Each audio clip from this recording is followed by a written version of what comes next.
What's going on, guys? Ferocity here. Hope you guys are having a wonderful day. We have to talk about the biggest news in the Call of Duty community. That is, of course, the announcement that Black Ops 7 will have open matchmaking as a default for the launch of its game. And in addition to that, we will be seeing the return of persistent lobbies. Now, of course, people are extremely happy about this, and I'm with you on it. I am pumped that they finally did this. But on the other hand, I'm extremely frustrated. And I'm extremely frustrated because what it took was not consistent and constant community feedback to make these changes.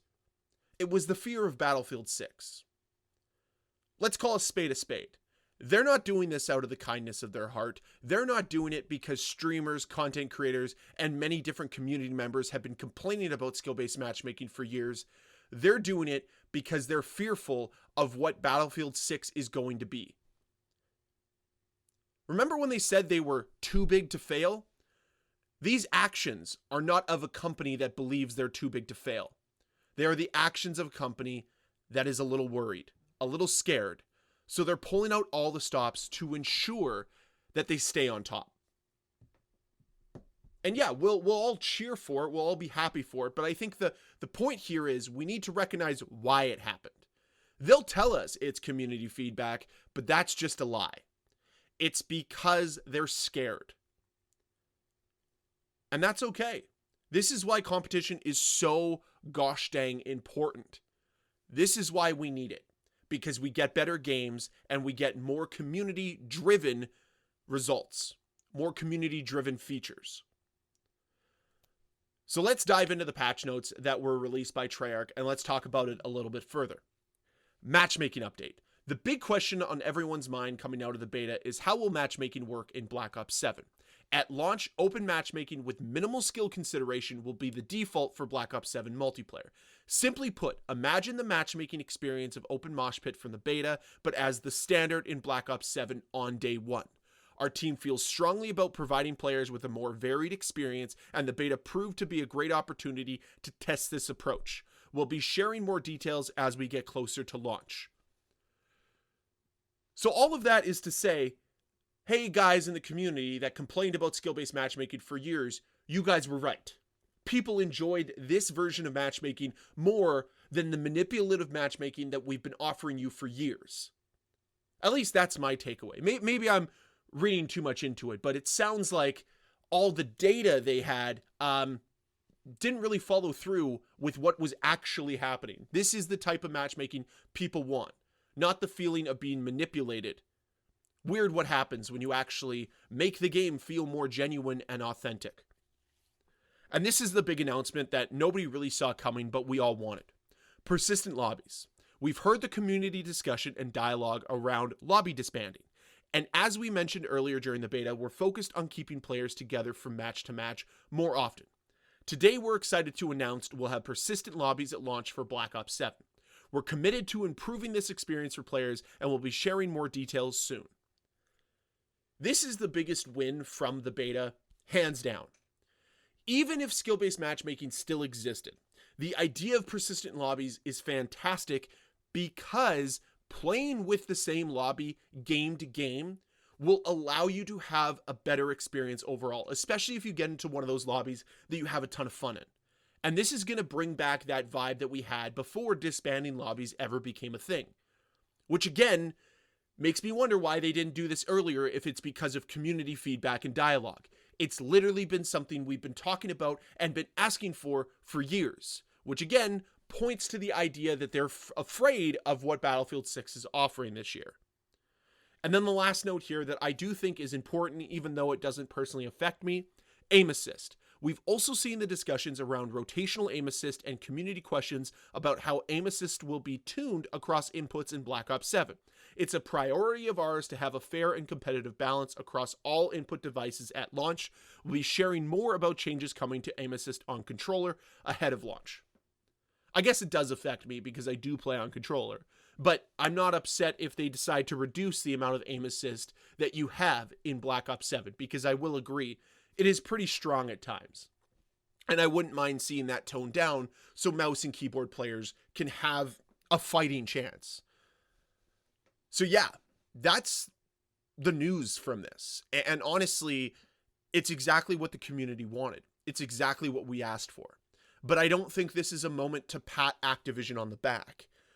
Yes, we can celebrate the changes. Yes, we can say thank you for doing this.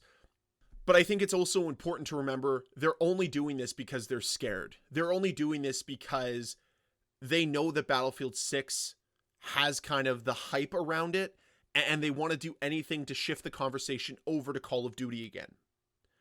Now, the one thing that wasn't mentioned in all this is, of course, Black Ops 6. Now, Black Ops 6 still has a month and a bit left. Season 6 started yesterday, and we don't really know what that means for their matchmaking system. Is it still going to be skill-based matchmaking? Or are we going to see persistent lobbies in Black Ops 6? They haven't really told us, so I guess just status quo there. Which again begs the question, if you're really trying to compete with Battlefield 6, wouldn't you at least try to introduce an open mosh pit to Black Ops 6? Would you at least not try to have persistent lobbies in some way, shape, or form?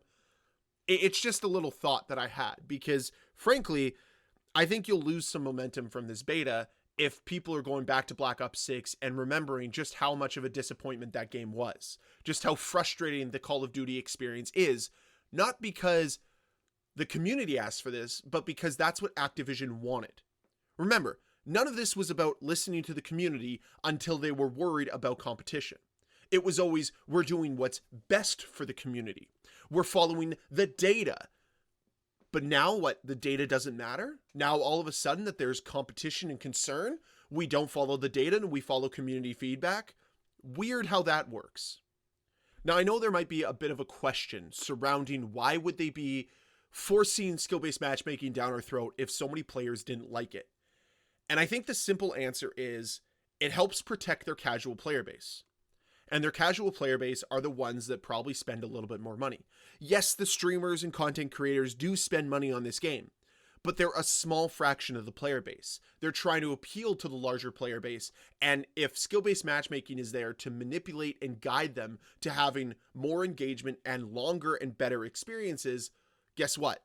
They're more inclined to spend money. That's the reason behind this.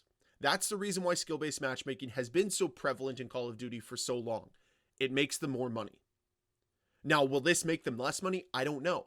But I think there was real fear that players that normally would buy Black Ops 7 or buy Call of Duty every year weren't going to buy Black Ops 7 because of the track record of Black Ops 6, because it feels like a DLC, because of skill-based matchmaking and all the other problems that it has, and of course now you have competition.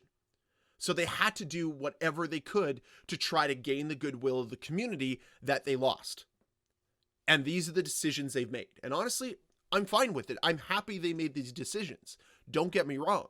But I'm not going to just pretend that this isn't because of something else. It's not because they finally woke up and decided we need to care about this community. It's they woke up and realized if we don't care about this community, we're going to lose this community to a competitor. And I think that's what matters more to them. Remember, all these decisions are centered around money. It's not about providing the best game. It's about making the most money. So always keep that in the back of your mind whenever you're looking at these types of decisions. We can celebrate the good ones, we can criticize the bad ones, but at its core, it's all about money. So that's really all I have to say here. Obviously, I'm excited. Obviously, I'm pumped. But I think it's important for us to always remember they did this because they had to, not because they wanted to. So that's it for the video today. I'd love to hear your thoughts down below in that comment section regarding this change. Are you happy? Are you excited? Or are you one of those players that is a little disappointed there is no skill-based matchmaking in Black Ops 7? Would love to hear you down below in that comment section. And as always, guys, thank you so much for watching. If you enjoyed this video, please hit that like button. If you want to see more videos from me, please hit that subscribe button. I have a members-only video launching today. If you are interested in that and you want to get to know me a little bit more on a personal level, hit that join button down below in the description. And as always, thank you again. I hope to see you guys on the next one.